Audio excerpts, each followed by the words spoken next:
Assalamualaikum warahmatullahi wabarakatuh. Pagi ini saya ingin membincangkan satu topik yang sering dan penting untuk wanita, yaitu masalah gangguan haid. Masalah gangguan haid. Gangguan haid boleh berlaku pada dua aspek, ya. Satu, gangguan pada pusingannya, iaitu pusingan jadi tak teratur, sama ada panjang jaraknya atau terlalu pendek antara satu haid dengan haid yang lain.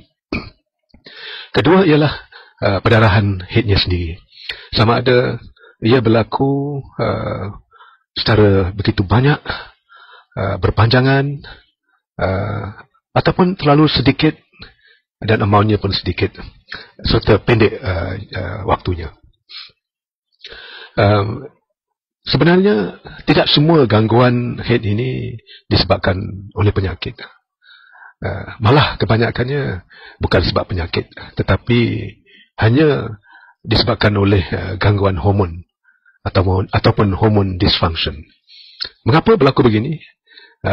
Mengapa berlaku hormon dysfunction? Kalau seorang wanita itu haidnya teratur, tiba-tiba ia berlaku masalah pada dirinya. Gangguan seperti ini biasanya disebabkan oleh faktor-faktor luaran, seperti tiba-tiba badan dia naik dengan mendadak, berat badan naik mendadak oleh sebab terlalu gairah makan dan tidak cukup exercise, ataupun dia menghadapi tekanan yang begitu kuatnya waktu kerja, di rumah, di samping keluarga, anak-anak, ataupun dalam perjalanan. Jadi stres dan tension ini boleh mengubah hormon, ya, yang mengawal kesuburan, mengawal peredaran haid.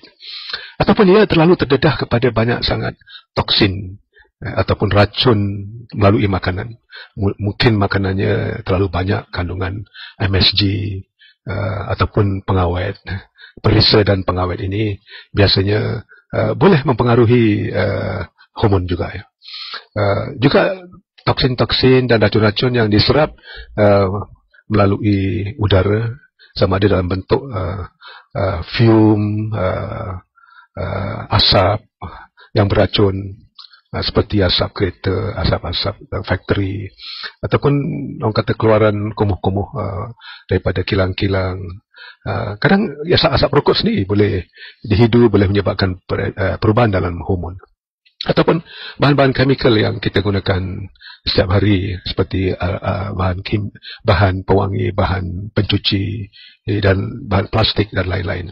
Jadi perkara-perkara ini boleh mengubah hormon dalam badan dan menyebabkan masalah gangguan haid. Apa jenis gangguan yang boleh berlaku? Pertama, gangguan boleh berlaku dalam bentuk perdarahan yang banyak ataupun di luar jangka. Jadi kalau ia berlaku di luar jangka haidnya, kalau biasanya haidnya dalam 7 hari, tiba-tiba dia berdarah waktu pertengahan antara dua haid. Ini kita panggil intermenstrual bleeding atau breakthrough bleeding. Ini biasanya dikaitkan dengan proses ovulasi atau penetasan telur. Jadi tak perlu bimbanglah kalau ini berlaku, dan biasanya berlaku untuk jangka masa yang pendek. Ini disebabkan oleh ketidakstabilan hormon waktu itu. Apabila penetasan telur berlaku, tiba-tiba peningkatan dalam hormon progesteron berlaku, dan menyebabkan lapisan endometrium tidak stabil dan menyebabkan perdarahan. Satu lagi perdarahan yang luar jangka, iaitu selepas bersama suami atau mengadakan hubungan seks dengan suami, tiba-tiba perdarahan berlaku. Ini satu tanda yang berbahaya. Mungkin disebabkan beberapa faktor, seperti luka dalam saluran faraj atau pintu rahim, kita panggil erosion, jangkitan kuman, tumbuhan polip pada pintu rahim. Tapi yang amat menakutkan ialah kanser pangkal rahim. Jadi siapa yang mengalami masalah begini patut berjumpa dengan doktor pakar untuk diperiksa dan dibuat ujian pap smear untuk menentukan dia tidak mengidap penyakit kanser. Lain-lain perdarahan yang di luar jangka yang boleh berlaku ialah mereka yang memakan atau menggunakan ubat perancang, ya, sama ada dalam bentuk pil ataupun suntikan hormon dengan tujuan merancang keluarga. Jadi kalau dia lupa makan satu hari, oleh sebab hormon yang tergandung dalam pil perancang sekarang ini selalu rendah, maka paras hormon dalam darah akan menurun jika ia lupa satu hari ke 2 hari. Jadi ini menyebabkan perdarahan, apa yang dipanggil breakthrough bleeding. Ini semua just gangguan hormon yang menyebabkan perdarahan, tidak ada penyakit, ya.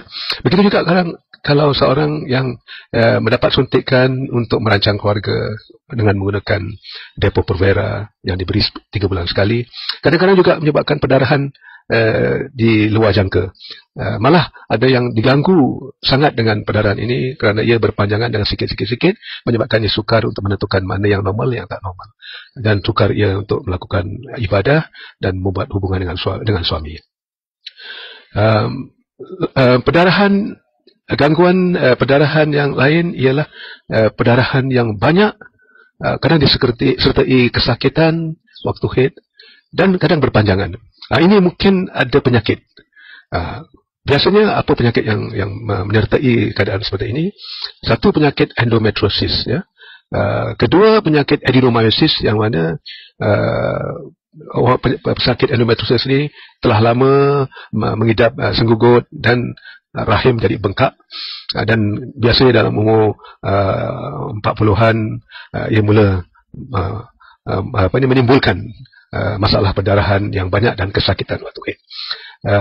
Fibroid juga boleh menimbulkan masalah perdarahan.